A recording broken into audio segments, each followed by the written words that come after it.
Hello. അപ്പോൾ ഇന്ന് ഞാൻ വിചാരിച്ചു കുറച്ച് ജേർണൽ സപ്ലൈസ് ഉണ്ടാക്കാമെന്ന്. ഈ ഒരു ജേർണൽ സപ്ലൈസ് ഉണ്ടാക്കുന്ന വീഡിയോ കവായ് ജേർണൽ സപ്ലൈസ് ഉണ്ടാക്കാൻ പോണത്. അപ്പോൾ ഈ ഒരു വീഡിയോ നിങ്ങൾക്ക് മനസ്സിലാവുമെന്ന് സത്യം പറഞ്ഞാൽ എനിക്ക് അറിയത്തില്ല. കാരണം ഈ ഒരു വീഡിയോ കുറച്ച് കഥകൾ പറയുന്നുണ്ട് കേസ്, ഞാൻ പറയാം. അപ്പോൾ ഈ ഒരു പീച്ച് കളർ സാധനങ്ങളില്ലേ, ഇതാണ് ഇത് ഞാൻ അഞ്ചാമത്തെ പ്രാവശ്യം ഉണ്ടാക്കിയതാണ്. അങ്ങനെ ഞാൻ കുറേ ഉണ്ടാക്കിയിട്ടുണ്ടായിരുന്നു. സത്യം പറഞ്ഞാൽ എൻ്റെ ഈ ഫോണിൽ തീരെ സ്പേസ് ഉണ്ടായിരുന്നില്ല. അതുകൊണ്ട് തന്നെ വീഡിയോസൊന്നും കറക്റ്റായിട്ട് എടുക്കാൻ പറ്റിയിട്ടില്ല.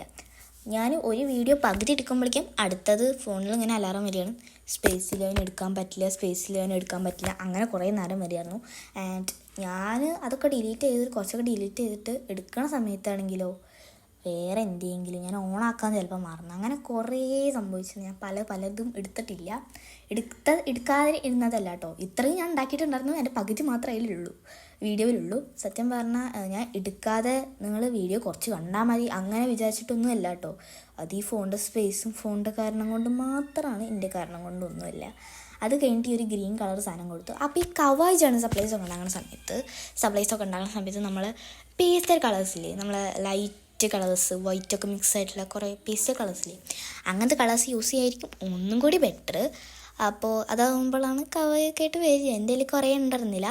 ഡോംസിന് ഉണ്ടായിരുന്നു കുറച്ചെണ്ണം, പക്ഷേ ആകെ കുറച്ചെണ്ണേ ഉള്ളൂ. കാരണം ബാക്കിയുള്ളതൊന്നും കളറില്ല. പക്ഷെ ഞാൻ വെറുതെ ഇങ്ങനെ നമ്മുടെ ഡെസ്കിൻ്റെ മുകളിൽ കുറേ സ്കെച്ച് ഉണ്ട് കേസിൻ്റെ ഡെസ്കിൻ്റെ മുകളിൽ. സത്യം പറഞ്ഞാൽ പകുതിയിലൊന്നും ഇല്ല, കളറൊന്നും ഇല്ല കേട്ടോ. അത് വേറെ കാര്യം. അത് കഴിഞ്ഞിട്ട് ഈ ഒരു പാറ്റേൺ കൊടുത്തു. ഈ പാറ്റേൺ എങ്ങനെയാണ് വിശദീകരിച്ച് പറയുമെന്ന് എനിക്കറിയത്തില്ല. നിങ്ങൾക്ക് കണ്ടാൽ മനസ്സിലാവും. അങ്ങനത്തെ ഒരു പാറ്റേണാണ് ഈ പാറ്റേൺ. അപ്പോൾ ഈ ഒരു പാറ്റേൺ വരച്ചു കൊടുത്ത് ഇതേപോലെ കുറേ പാറ്റേൺസ് വരച്ചു കൊടുത്ത് കേസ് എനിക്ക് ശ്വാസം മുടിയിട്ട് വയ്യ. Oh my god. അപ്പോൾ ഇങ്ങനത്തെ കുറേ വരച്ചു കൊടുത്തിട്ടുണ്ടായിരുന്നു. അത് കഴിഞ്ഞിട്ട് കുറച്ച് ലേബൽസ് ഉണ്ടാക്കിയിട്ടുണ്ടായിരുന്നു കേസ്. ഈ ലേബൽസ് എന്താണെന്ന് വെച്ച് കഴിഞ്ഞാൽ നമ്മൾ നെയ്സ്ലിപ്പൊക്കെ അല്ലേ, അതേപോലത്തെ സാധനമാണ്. അങ്ങനെ കുറേ ഡിസൈൻസ് നമ്മൾ പിൻട്രസ്റ്റിൽ നോക്കിയിട്ടാണ് മിക്കതും നമ്മൾ ഇൻസ്പയർഡ് ആയിട്ട് ചെയ്തതാണ് കേട്ടോ. പിൻട്രസ്റ്റിൽ നോക്കിയാൽ കുറേ ഇമേജസ് ആണ്. പിൻട്രസ്റ്റ് എല്ലാവരുടെ ഫോണിൽ ഉണ്ടാവണത് നല്ലൊരു കാര്യമാണ് കേസ്. ക്രാഫ്റ്റും ആർട്ടൊക്കെ ചെയ്യണത് എല്ലാവരുടെ ഫോണിൽ ഉണ്ടാവണം. എൻ്റെ ഫോണിലൊക്കെ പിൻട്രസ്റ്റ് ഉണ്ട്, എല്ലാ ആപ്പുകളും ഉണ്ട് കേസ് അങ്ങനത്തെ. അത് കഴിഞ്ഞിട്ട് കുറച്ച് സ്റ്റിക്കേഴ്സ് ഉണ്ടാക്കിയിട്ടുണ്ടായിരുന്നു. നമ്മൾ ഈ ഗ്ലൂ സ്റ്റിക്ക് ബാക്കിൽ ഒട്ടിച്ചു കൊടുത്താൽ മതി കേട്ടോ. അതാണ് എനിക്ക് കൂടുതലും ഞാൻ പ്രിഫർ ചെയ്യാം. അത് കഴിഞ്ഞിട്ട് അതിൻ്റെ മുകളിൽ നമ്മൾ വെള്ളമാക്കി കൊടുത്തു കഴിഞ്ഞാൽ അത് ഒരു മാജിക്കൽ റിയാക്ഷൻ കാരണം അത് വീണ്ടും നമ്മൾ സാധാരണ ഗ്ലൂ സ്റ്റിക്ക് തന്നെയായിട്ട് വീണ്ടും മാറും. അതുകൊണ്ട് നമുക്ക് ഗ്ലൂ സ്റ്റിക്ക് ലാഭിക്കാം. ഒന്നാമത്തെ കാര്യം 2 പ്രാവശ്യം യൂസ് ചെയ്യേണ്ട ആവശ്യമില്ല.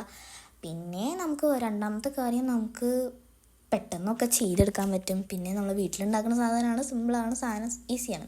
അപ്പോൾ ഗ്ലൂ സ്റ്റിക്ക് തന്നെ വേണം കേട്ടോ. നമ്മൾ ഫെവിക്കോളും ഗ്ലൂ ഒന്നും പറ്റത്തില്ല. അതാകുമ്പോൾ പെട്ടെന്ന് ഉണങ്ങിപ്പോകും. പിന്നെ നമുക്ക് തിരിച്ച് വെള്ളത്തിലേക്കൊന്നും അത് ആക്കിയെടുത്ത് കഴിഞ്ഞാൽ ശരിയാകത്തില്ല. അങ്ങനെ ഞാൻ കുറച്ച് സ്റ്റിക്കേഴ്സൊക്കെ ഉണ്ടാക്കിയെടുത്തിട്ടുണ്ട് കേസ്. കഥ പറയുന്നതിൻ്റെ ശേഷം കഥ പറഞ്ഞു വരുമ്പോഴേക്ക് കുറേ സ്റ്റിക്കേഴ്സൊക്കെ റെഡി ആയെന്നാണ് ഞാൻ ഉദ്ദേശിച്ചത്. ഞാൻ പറഞ്ഞു വരുമ്പോൾ പലതും വേറെ എന്തെങ്കിലുമൊക്കെ ആവും. അതുകൊണ്ട് തന്നെ ഞാൻ കൂടുതലൊന്നും പറയുന്നില്ല കേസ്, അതാണ് നല്ലത്. അപ്പോൾ ഇതേപോലത്തെ കുറച്ച് സ്റ്റിക്കേഴ്സൊക്കെ ഉണ്ടാക്കി കൊടുക്കുക. അത് കഴിഞ്ഞിട്ട് അതിന് മുകളിൽ ജസ്റ്റ് ഒന്ന് ഡെക്കറേഷന് വേണ്ടിയിട്ട് ആൾക്കാർ കാണുന്നതല്ലേ, നിങ്ങളൊക്കെ കാണുന്നതല്ലേ എന്ന് വിചാരിച്ചിട്ട് ഞാൻ കുറച്ച് അല്ലാത്ത സാധനങ്ങളൊക്കെ അതിന് മുകളിൽ ജസ്റ്റ് ഒന്ന് കൊടുത്ത്, അത് കഴിഞ്ഞിട്ട് നമ്മൾ നേരത്തെ പറഞ്ഞ സാധനം തന്നെ ഇതിൻ്റെ മുകളിലും കൂടി ഒന്ന് തേച്ച് കൊടുക്കുന്നുണ്ട്. ഫെവി സ്റ്റിക്ക് തന്നെ വേണം. സ്റ്റിക്ക് ഇല്ലെങ്കിൽ നമുക്ക് ഒന്നും നടക്കില്ല. അത് കഴിഞ്ഞിട്ട് കുറച്ച് സ്റ്റാമ്പ് എടുത്തിട്ടുണ്ടായിരുന്നു. ഇതേ സംഭവം നമ്മൾ നേരത്തെ ഫോണിനെ കുറിച്ച് പറഞ്ഞില്ല, അത് തന്നെയാണ് സ്റ്റാമ്പിൻ്റെ ഇടയിലും സംഭവിച്ചത്. അപ്പോൾ ഈ സ്റ്റാമ്പ് ഭയങ്കര ഈസിയാണ് നമ്മൾ ഉണ്ടാക്കാൻ. സ്റ്റിക്കറിനെക്കാട്ട് ഈസി എനിക്ക് സ്റ്റാമ്പാണ് കേട്ടോ. അത് കഴിഞ്ഞ് ഞാൻ കുറച്ച് ബുക്ക് ഉണ്ടാക്കിയിട്ടുണ്ടായിരുന്നു. ആ ബുക്കിൻ്റെ കാര്യമാണ് നിങ്ങൾക്കൊന്നും മനസ്സിലാവില്ല എന്ന് എനിക്ക് മനസ്സിലായിട്ടുണ്ടായിരുന്നു. അപ്പോൾ നിങ്ങൾക്ക് മനസ്സിലാവുണ്ടെങ്കിൽ നിങ്ങൾ അതേപോലെ ചെയ്യാം. മനസ്സിലായില്ലെങ്കിൽ മനസ്സിലാവുന്ന രീതിയിൽ മനസ്സിലാവുന്ന പോലെ ചെയ്താൽ മതി. ഓക്കെ, നിങ്ങൾക്ക് മനസ്സിലാവുമെന്ന് എനിക്കറിയത്തില്ല, കാരണം എനിക്കൊന്നും ഞാൻ പറഞ്ഞത് മനസ്സിലായിട്ടില്ല. അപ്പോൾ ഈ ഒരു ബുക്ക് ഇതേപോലെ നമ്മൾ ചെയ്ത് കൊടുക്കുന്നുണ്ട്. ആൻഡ് എന്തൊക്കെയാണ് ചെയ്യണമെന്ന് സത്യം പറഞ്ഞാൽ എനിക്ക് ഈ വീഡിയോ നോക്കിയിട്ടൊന്നും മനസ്സിലാവണില്ല, പക്ഷേ ഞാൻ എന്തൊക്കെയോ ചെയ്തിട്ടുണ്ട്. അപ്പോൾ ഈ ബുക്ക് ഉണ്ടാക്കുന്ന വീഡിയോസൊക്കെ നമ്മൾ കുറേ ചാനലിലാണ് കാണാൻ പറ്റും. നമ്മൾ how to make a book ഒക്കെ ചോദിച്ചു കഴിഞ്ഞാൽ നമ്മൾ യൂട്യൂബിൽ കുറേ ഇങ്ങനെ അമ്മയമ്മർ പറഞ്ഞു തരുന്നുണ്ടാവും.